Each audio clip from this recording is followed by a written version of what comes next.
রাসূল করিম সাল্লাল্লাহু আলাইহি ওয়াসাল্লাম তো আগ থেকেই জানতেন ওনার নাতি ইমাম হোসেন ওনার দ্বীনের জন্য কোরবান হবেন, জানতেন না? তো রাসূলুল্লাহ সাল্লাল্লাহু আলাইহি ওয়াসাল্লাম আল্লাহর কাছে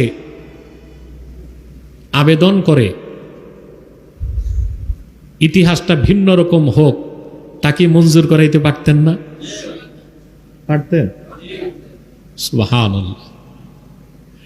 রাসূলুল্লাহ সাল্লাল্লাহু আলাইহি ওয়াসাল্লাম বলেছেন, লাউ আরাদতু আন তাসীরাল জিবালু মাইয়া যাহাবান ওয়া ফিদ্দাতান লাসারাত। আমার মুখে বলতে হবে না, লাউ কুলতু বলেন নাই রাসূলুল্লাহ সাল্লাল্লাহু আলাইহি ওয়াসাল্লাম।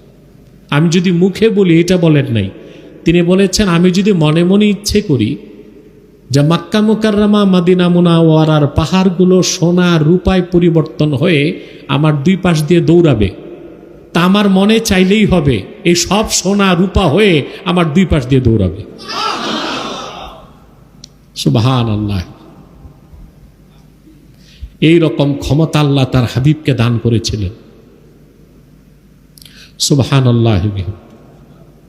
তো রাসূলুল্লাহ সাল্লাল্লাহু আলাইহি সাল্লাম তো আগ থেকেই জানতেন ইমাম হোসেন শহীদ হবেন।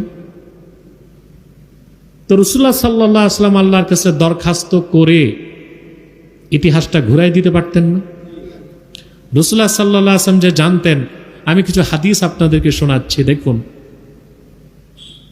হযরত আনাস রাদিয়াল্লাহু তাআলা আনহু বর্ণনা করেছেন, ইস্তাদানা মালাকুল কত্র আন ইয়াতিয়ান নবিয়্য সাল্লাল্লাহু আলাইহি ওয়াসাল্লাম ফাআযিনা লাহু। হযরত আনাস ঘটনা বর্ণনা করেন যে বিভিন্ন ভূখণ্ডের দায়িত্ব আল্লাহ যে ফেরেশতাদেরকে দিয়ে রাখেন, এইরকম এক ফেরেশতা রাসূল করিম সাল্লাল্লাহু আলাইহি ওয়াসাল্লামের কাছে আসার অনুমতি চাইলেন। রাসূলুল্লাহ সাল্লাল্লাহু আলাইহি ওয়াসাল্লাম তাকে অনুমতি দিলেন।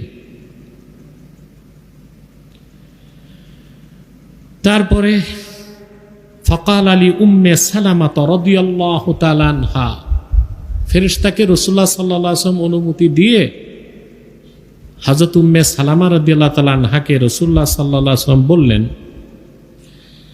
ইহফাজি আলাইনাল বাবা লা ইয়াদখুলু আলাইনা আহাদুন। তুমি দরজায় পাহারায় থাকো, ভিতরে যেন কেউ আসতে না পারে, কারণ ফেরেশতা অনুমতি নিয়ে ঢুকছে। فجاء الحسين بن علي فوثب حتى دخله فجعل يسعد على منكب النبي صلى الله عليه وسلم। এমন সময় ইমাম হোসেন একেবারেই বাচ্চা শিশু, তিনি আসলেন, তিনি ভিতরে প্রবেশ করলেন।